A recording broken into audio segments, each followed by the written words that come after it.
Welcome, everyone. My name is Kimberly Bradley. I'm the Conversations Curator at Art Basel Miami Beach. Thank you so much for coming out in such great numbers this afternoon. This panel answers the will answer and will attempt to dig deep into the many facets of the question, is matronage the new patronage? The panel is moderated by my esteemed colleague, Coline Milliard, the executive editor and head of conversations at Art Basel. Our panelists are Pamela Joyner, philanthropist, businesswoman, and collector, and Hall W. Rockefeller in the center, the founder of Less Than Half. Let's give them a big round of applause. Thank you. And enjoy the conversation. Thank you, Kim, and thank you all for being with us today. It's a great, great pleasure to see you in such numbers. But of course, thank you both, Pam and Hall, for being with us. The history of art collecting, and in a sense the history of art, has been shaped by women. If we think of, from Gertrude Stein to Peggy Guggenheim, and of course the three founders of MoMA, Abby Aldrich Rockefeller, Quinn Sullivan, and Lillie P. Bliss, who has an exhibition now on at MoMA, these visionaries have really left an indelible mark on the art world as we know it today. The reason I'm saying this is because I don't want you to believe that the point of this panel is to question whether or not there are great female collectors. Of course there are, and they've been great female collectors for a long time.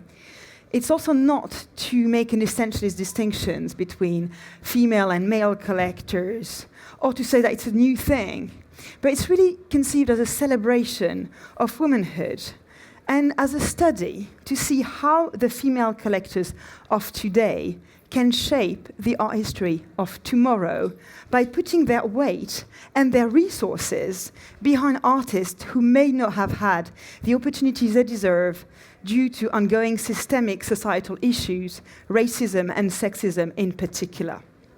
I really cannot think of better people to go deep into this topic than these two incredible women on this panel. Of course, Pamela, for those of you who are less familiar with your trajectory, is a fantastic champion of contemporary artists and an advocate for African American artists and artists from Africa and the global African diaspora, as well as a trustee to numerous institutions, including the Art Institute of Chicago, SF MoMA, and MoMA in New York. So, Pam, thank you for being with us. My pleasure. And then Hall Rockefeller, you're a collector and the founder of Less Than Half, a new-ish organization dedicated to helping women finding meaning, your words, by supporting female artists. So that gives you a sense of where we are trying to go with this panel. The name of your organization, Hall, is inspired by a famous piece from 1989 by the Guerrilla Girls, which is a text piece whose full text reads, "You're seeing less than half the picture without the vision of women artists and artists of color." And I think that's an important North Star for us to have as we go into the conversation today. It's a really special moment because you've got different trajectories, you're at different points in your journey, you're from different generations, but the one thing that really binds you two is your desire to create long-lasting impact. So this is what we're going to be talking about today. How do we create impact? How do you think you can help us make more impact? And I'd love to start with you, Pamela, as you've been supporting artists for a moment, the best part of 30 years now. That's a long time. Could you tell us a little bit about that journey and how it's developed over the years? So, I have sort of a lifelong love of the arts. And when I was growing up in Chicago, I would go regularly to museums. And it took me some time to discover that while I had favorites and pictures that I love, there wasn't much opportunity for me to see myself on those walls.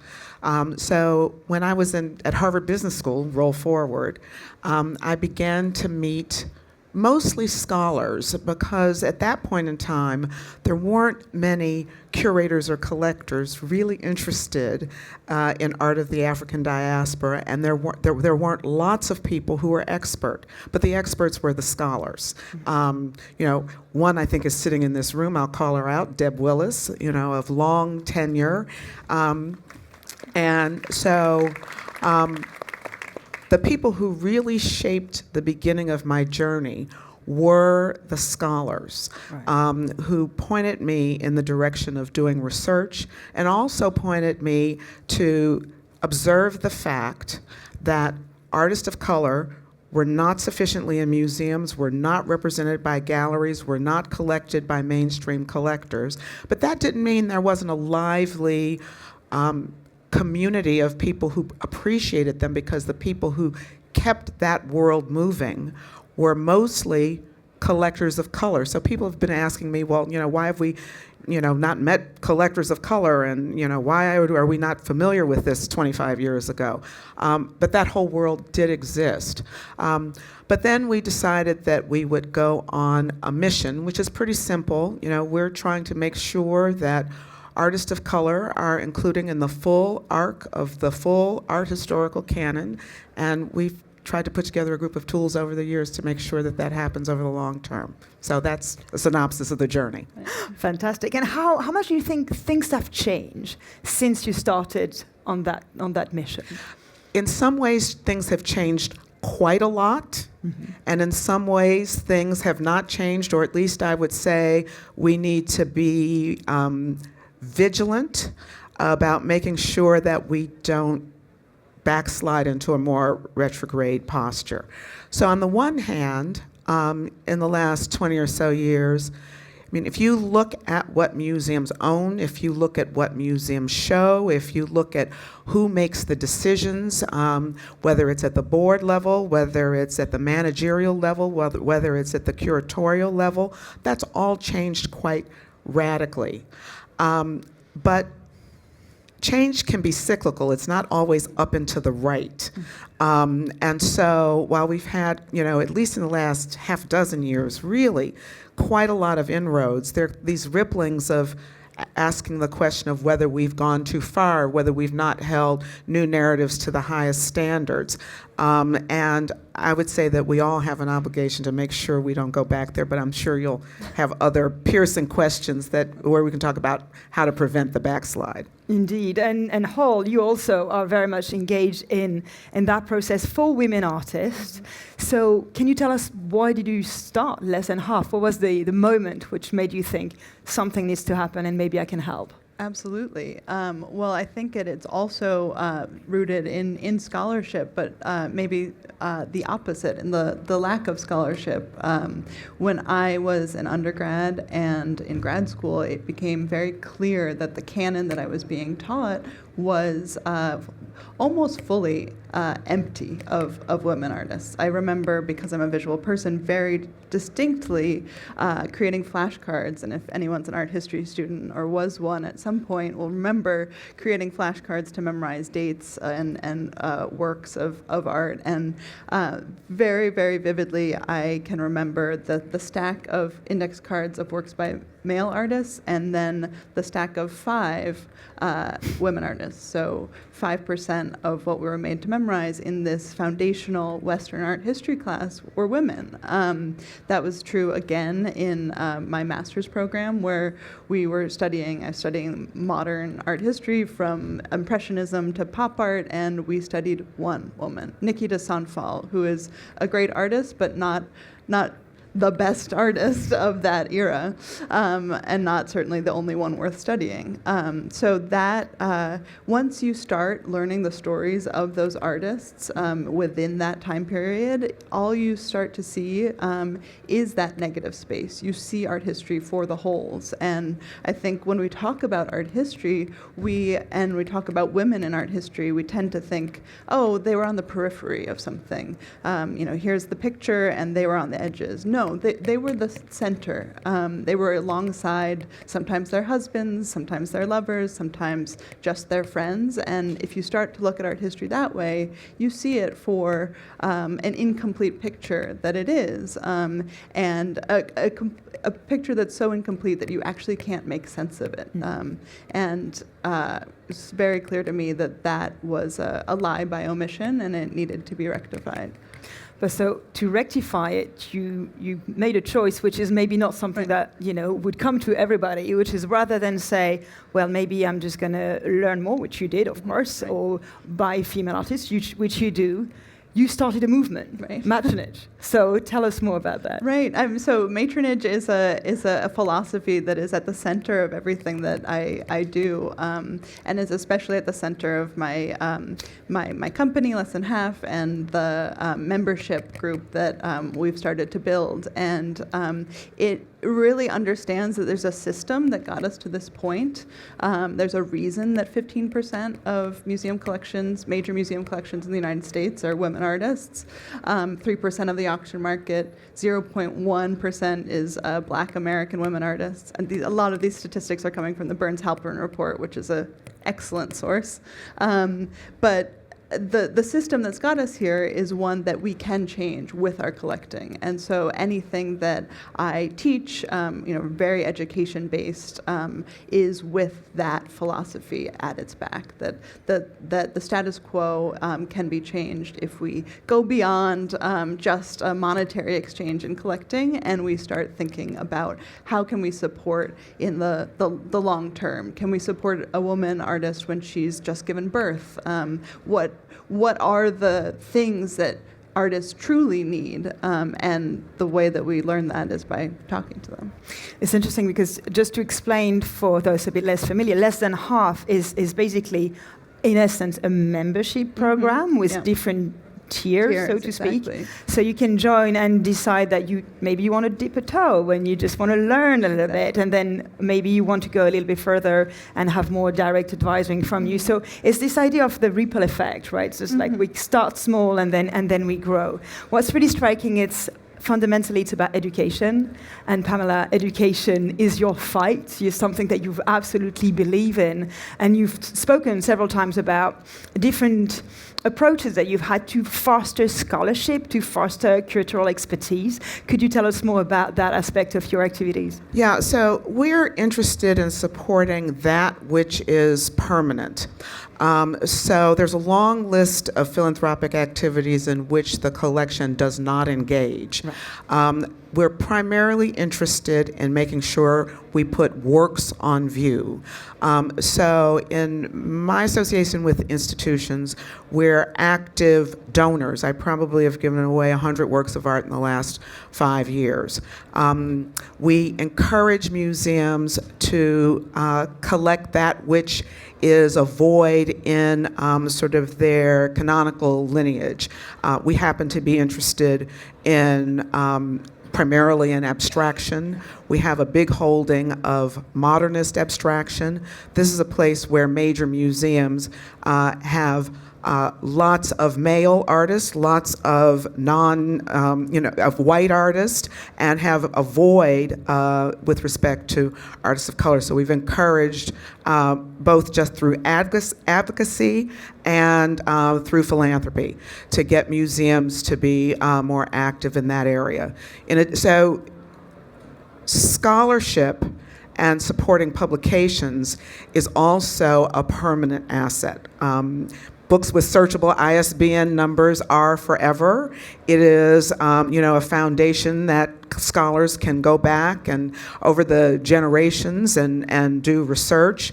It's the work in which I and there are other members of this audience have joined me at the Getty with the African American Art History Initiative, where this is what we're focused on.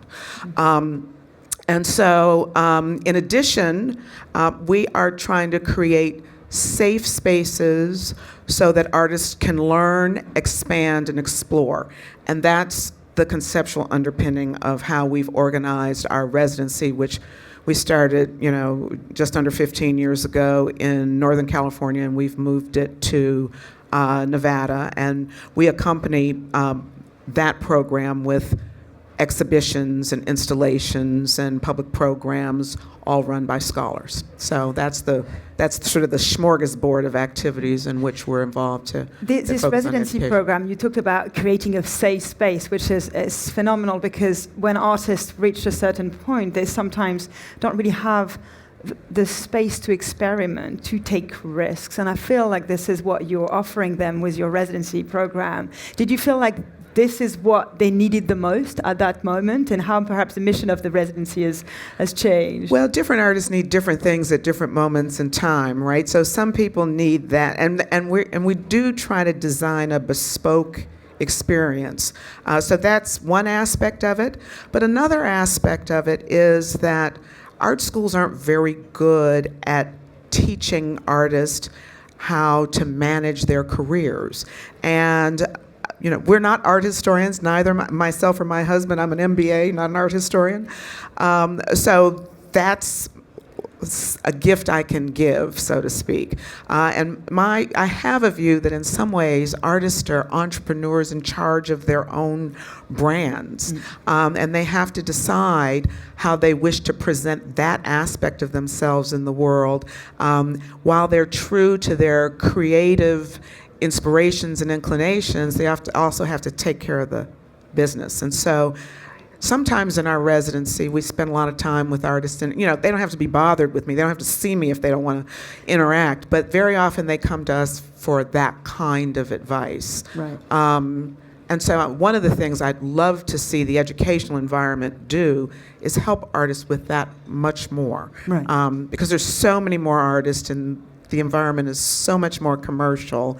And to ignore that, I think, is a recipe for something other than success. You have to figure out how to navigate it and still be authentic. You've talked about yourself and your husband, Alfred Jufrida, who deserves a mention, as being the stewards of artist's career. What do you mean? Is that what you mean? That you mean like you can be there at different points, you can come back 5 years later, check out how they do. I understand you're friends with many artists as well, so it's informal advice, it's being there for them? Yeah, well, we started this in wine country, so a lot of drinking and a lot of late nights went on, so you learn a lot at midnight from artists. They learn a lot about you learn a lot about them, but one thing that's really been, a pleasure in life, it's been really a luxury, is to get to know a lot about how artists think. And I can appreciate why I could never have been an artist. But yeah, so it's informal advice, and there are people who've been there half a dozen times. There are people who've come to believe that certain times of the year are their slots, right?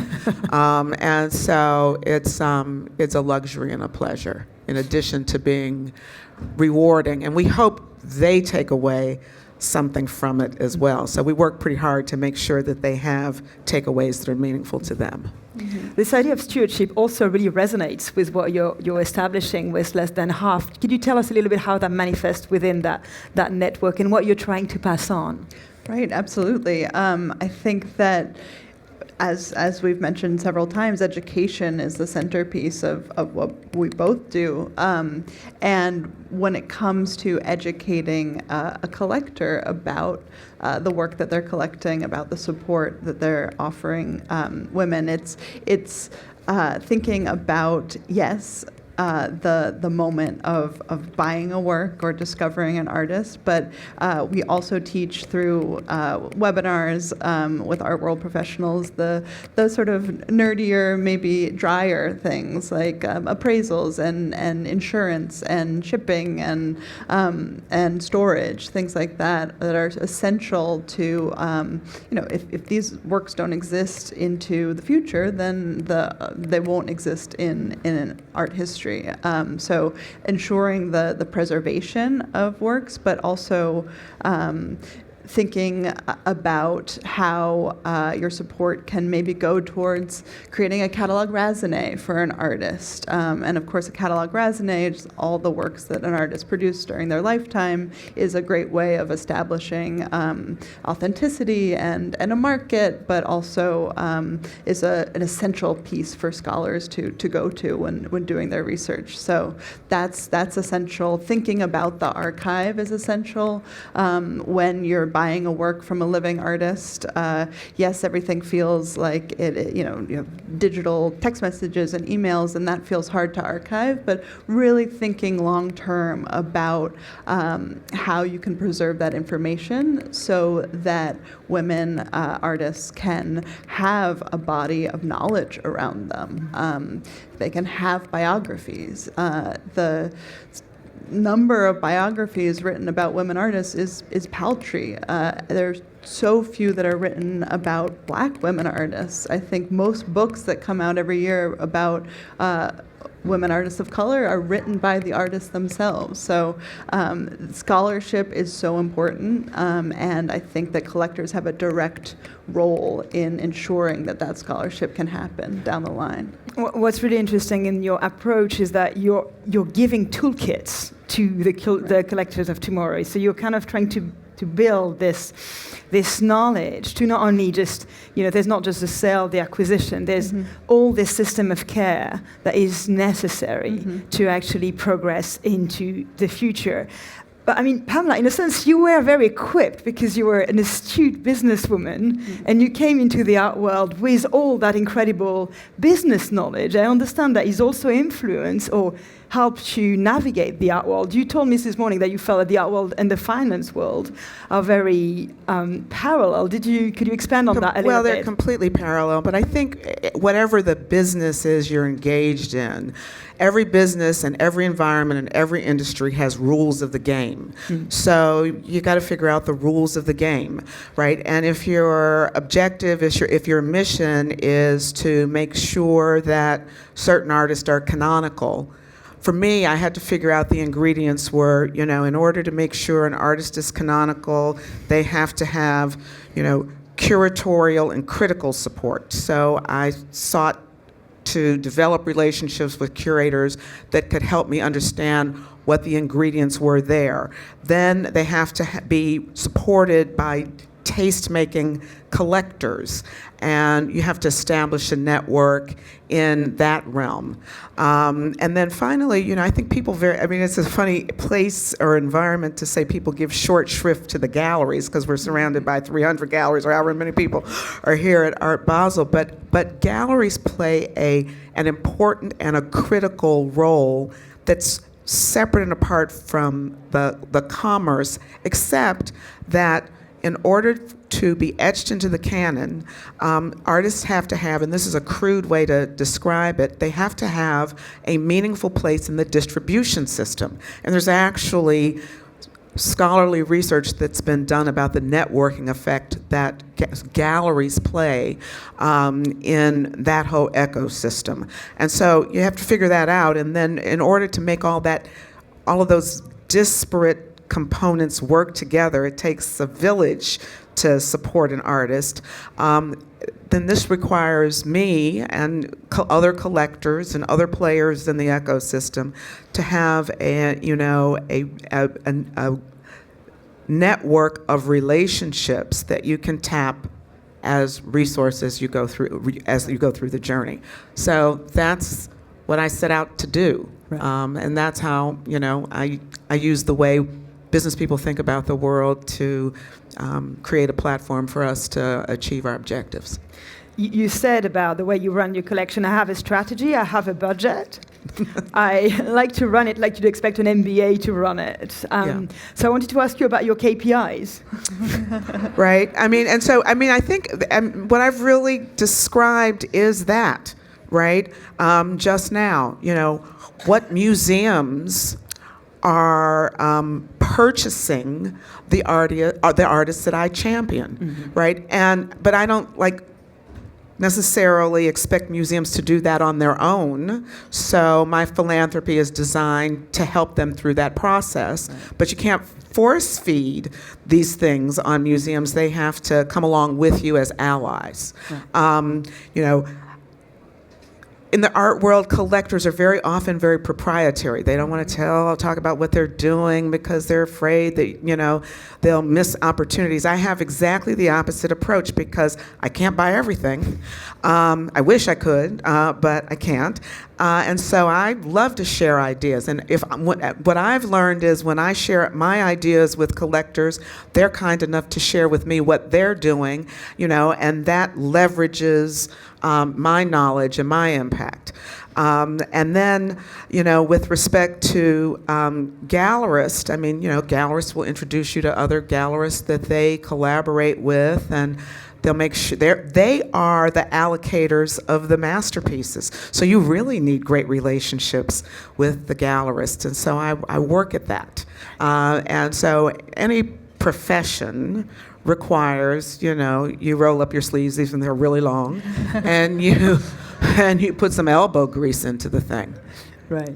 You mentioned impact, and it's a word that we're going to keep coming back to. But there's this old great quote from you, Hall, which was, collecting women artists isn't charity, it's impact investing. And I paused on that, and I wanted to ask you to unpack it a little bit for us. Absolutely. I mean, I think it's. I think the language of finance is very helpful when talking about the art world, because it might be the thing that people understand a little bit better. And I do think there are many parallels.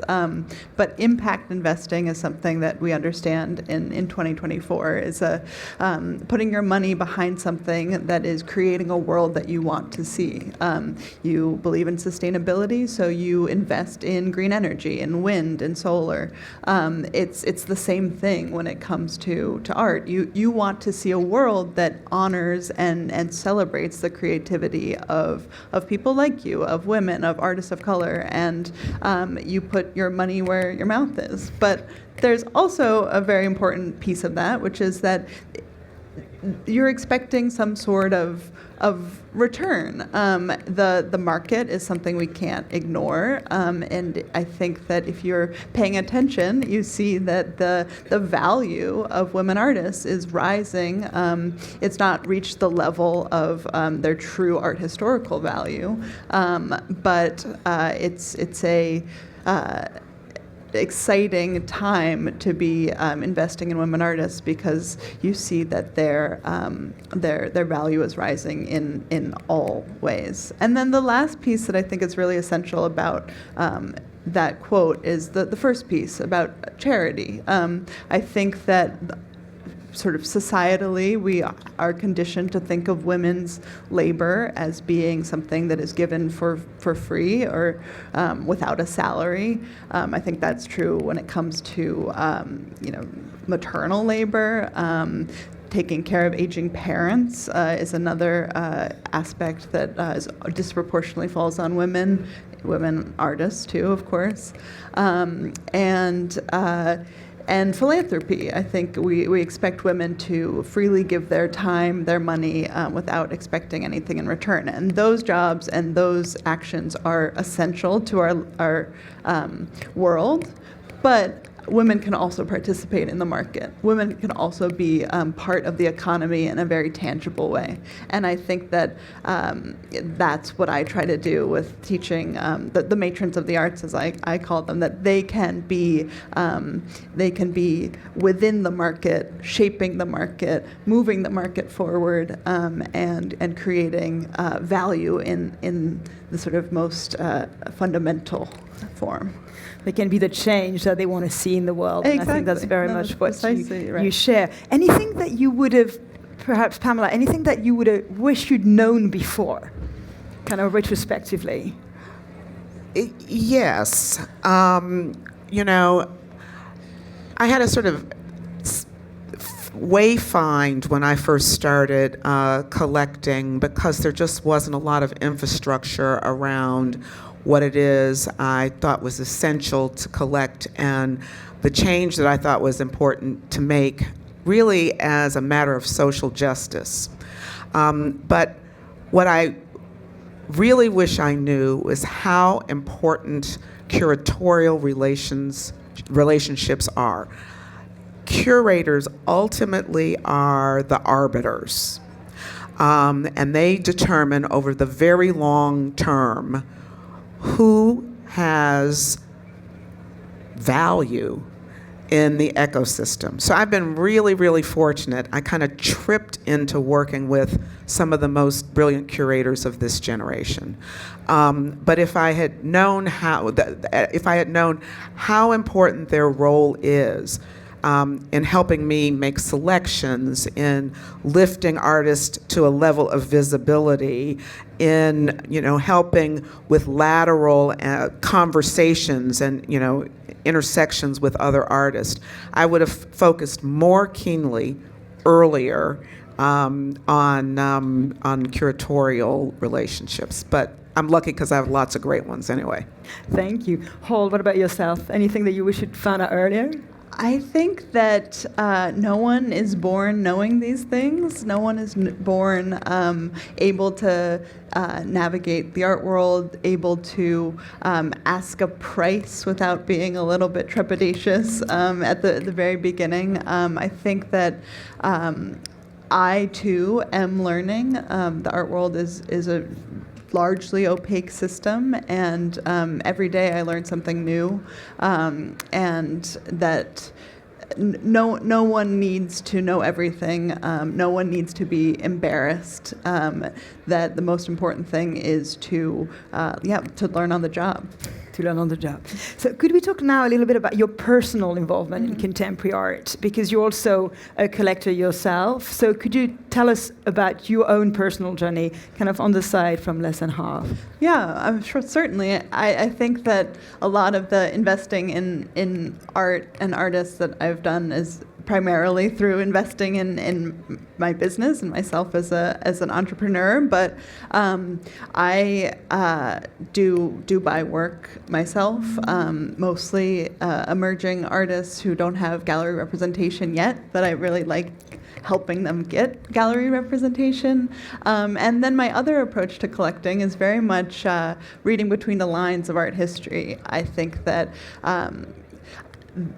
where you find women artists most frequently, don't move too much, where you find women artists most frequently is in the footnotes, in the parentheses, in the clauses that are referencing the famous male artists in history. So that's how I try to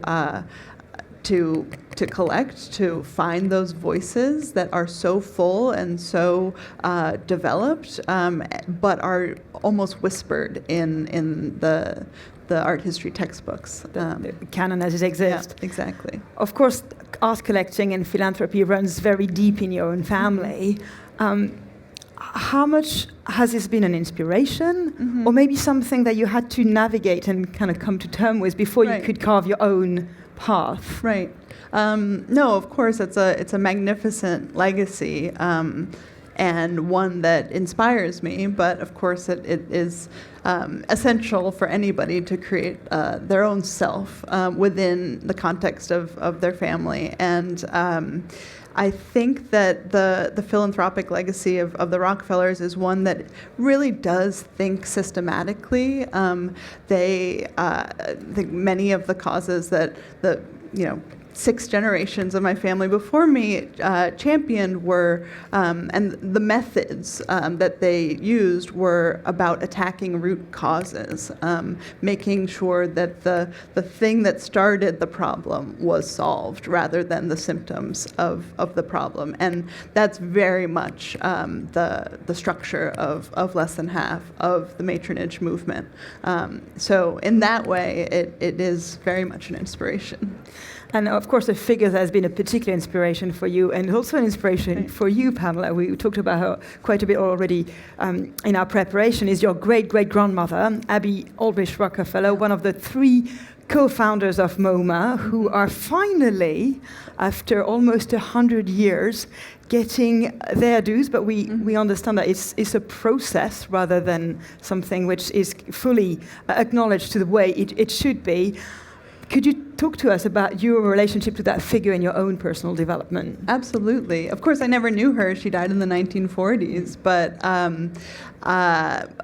she had 5 sons and 1 daughter, so there was a lot of male energy in my family. But her singular dedication to a cause, a movement, a revolution, really, in art, in founding MoMA with Lillie Bliss and Mary Sullivan, is unbelievable to think about. I think it's really well visually described in the townhouse that she lived in with her children and her husband, which was 5 floors of Ming vases, porcelain, the tapestries that now hang at the cloisters, hers, the unicorn tapestries, and then the top floor was Topside Gallery, which was her space, and it was designed by Donald Deskey, who designed Radio City Music Hall. It had her collection of folk art and modern art, and she would have salons where she would invite Alfred Barr to give talks about modern art, and there was actually a private elevator that went straight up to it, so you didn't have to go through the porcelains and the tapestries. And I think that is metaphorically and in reality just the force that she was, that she could be herself within a context that maybe wasn't encouraging of that. MoMA is, of course, very important to you, Pamela. You sit on the board of the Painting and Sculpture Acquisition Committee. You've joined the organization in 2020, if I'm not mistaken. I'm sorry? You joined MoMA board in 2020 Yeah, as a trustee? yeah. So it's been a fundamental also in your It is. Journey. But what's really fascinating when you think about your activities is that you've really behind museums. You've been a trustee you are a trustee at many organizations, including MoMA. Why is this important to help the institutions that already exist? You could have maybe opened your own museum, but you chose the different path. Well, I had no interest in opening my own museum because I didn't want to reinvent the wheel. And given my interest in making sure as many images and works on view as possible were accessible publicly, I didn't want my resources to be dedicated to bricks and mortar. Right. And so, I start from there, but museums can amplify visibility with their pre-existing platforms, none of which are perfect, all of which are works in progress, but I felt as though I could have more impact from the inside of these organizations than from the outside, where evolution and reformation was necessary. But I could also raise my hand and say, if we have a need for an acquisition, I'll do it. Or raise the one question that I think is the critical question when you sit in a boardroom, which is, have you considered? And I come from a configuration of lived experiences that may not be exactly and precisely like the other board members who are to my left and to my right. And my obligation is to raise questions that would not naturally come up in a room full of male financiers or other sort of more less diverse environments, and I take that obligation seriously. And the exciting revelation for me is that I'm living and participating in a moment in time where these environments are willing to hear what it is I have to bring to the table. They don't always act like I wish they would act, but more often than not, otherwise I wouldn't be sitting in the room. And that's a decision I actually do actively make. I'm involved with a lot of institutions, but I stay involved with the institutions I'm involved with because they're responsive to my input, and I can measure my input. So my own hurdle for myself is I won't go on a board where I don't add not just great value add, but the question for me is, what can I do on this board that nobody else can do? And that's the standard by which I judge myself. If I can't answer that question, I don't belong in that room. And you've, of course, being a trustee of this organization, you've seen also all other female trustees come through the ranks in your years. Can you tell us a little bit about how their involvement has changed? Have you seen more women getting involved? How is that? There's so many great leaders in the world of museums right now. Well, as Hall points out, there have been women for a long time. And women of your great-grandmother's generation maybe were strategic in not taking the lead role, although she took a founding role, and I make a distinction there. But today, I mean, you see the Denise Gardners and the Marie-José Kravises and of the world leading these large organizations, and they are making history in the process. And they are there because they are committed, they're great philanthropists, they're dedicated, and they are excellent. Right, and I think all three of the, all of those attributes are really very important. Talking of making history, you are part of the Black Trustee Alliance for Art Museum, which seems to me like a watershed moment in terms of getting people together to create change. This is an organization that started in 2020. Could you tell me a little bit about how this came to be and how does the organization exist today? Well, it's really modeled after, as we were discussing earlier today, it's modeled after a like organization of Black corporate directors. And it's really a forum for discussion, for networking, for sharing of ideas and challenges. And we've been talking about notions of community that have multiplier effects that individuals otherwise can't implement or execute. And so I think that is what that organization is about. And then the takeaway, I think, is that when individuals go back to their specific organizations, for me at least, I think it's really important to within any individual museum organization to create, a cadre of allies that are champions of your project, right? You have to reciprocate, obviously, and champion an array of projects, but it is through that iterative process that communities evolve and change, I think. And that also, of course, speaks to what you've been setting up, the idea that, which seems to me still quite new, that collectors do not exist in isolation, but you could formalize those informal networks of collectors. Of course, you have friendship, you have communities of minds, but what you're trying to do with less than half is actually formalize the network. Is this, of course, to maximize impact? Could you tell us a little bit about how the power of the network, I think, is what we're looking at here?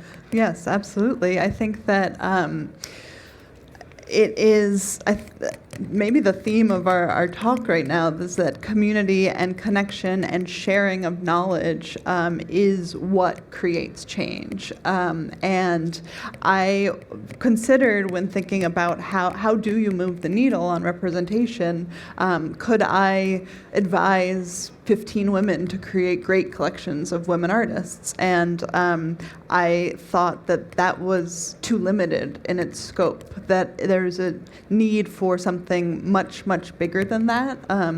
And teaching women how to do it for themselves was one way to maximize impact, but also that the network itself was the asset, that we could ask questions of each other, that we could learn from each other, not just about artists that we'd discovered, but about different problems that arise, or different questions of difficulty or roadblocks that we felt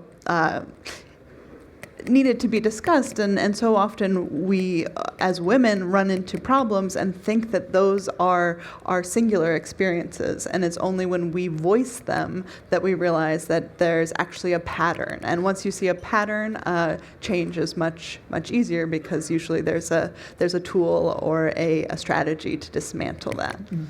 Has this been your experience as well? Yeah, I mean, also networks are safe spaces to ask what you might think are sensitive questions. Right. And so, then you're forearmed when you're out there in the world. So, yeah, that has been my experience. Mm-hmm. You said something, Pamela, quite recently in a podcast that really stayed with me in the current moment that we're experiencing in the world, which is the idea that, and I'm quoting you, art points at the things that bind us, the things that we have in common. And that I really see this through both your commitment, looking at what brings us together and how can we do more of that. I don't know if you would like to comment on that quote to expand it a little bit for us. Well, yeah, I mean, I do believe in the power of art to transform how we think, how we live, and how we live with each other.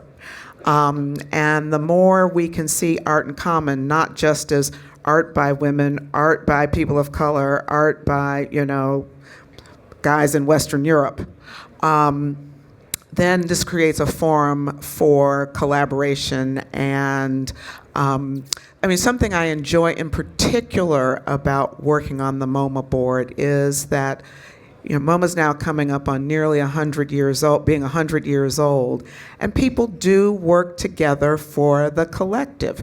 The new narratives are being woven into the collection, and leadership sets a course, and people buy into the objective. And as people become more educated about a variety of narratives, they don't see these newer narratives as being substantively different from the older narratives. And the whole point is to relate one to the other in this trajectory, in the case of the MoMA, where they're creating what is modern and what is modernism. And it isn't the same thing today as it was in 1929. Mm-hmm. And it won't be the same thing 50 years from now. And so this process of iterating and growing and expanding, I think is being incorporated into the zeitgeist of how these great organizations work. And sometimes it's smooth, that process is smooth, and sometimes it's prickly and painful, but it's remarkable and rewarding to watch the trajectory go basically up and to the right in the right direction. Thank you. And I think that just everything that you said, I absolutely agree with and resonate with. But the iterations, the growth, which is so fundamental to art and to being human, is very much about how there are no answers in art. There's no yes or no. There's no number that comes out at the end. Ambiguity is essential to being able to enjoy art, and I think that skill is essential in our world where we feel more and more obligated to find an answer. And if we can sit with that gray area, I think that we can all live in it together in a way that is really actually ultimately productive. Thank you. I mean, unfortunately, we are running out of time, but I wanted both of your thoughts as maybe a piece of advice for someone who wants to make impact beyond the fact of purchasing an artwork, which is already making an impact on an artist's life, particularly if the artist is alive. What would you say to someone who wants to start on that journey of creating impact to make the world a little bit more like the one we want to see, be the change that they want to see? Mm-hmm. So my advice would be find a void and a need that is essential, fill it, and have fun. Thank you. Paul?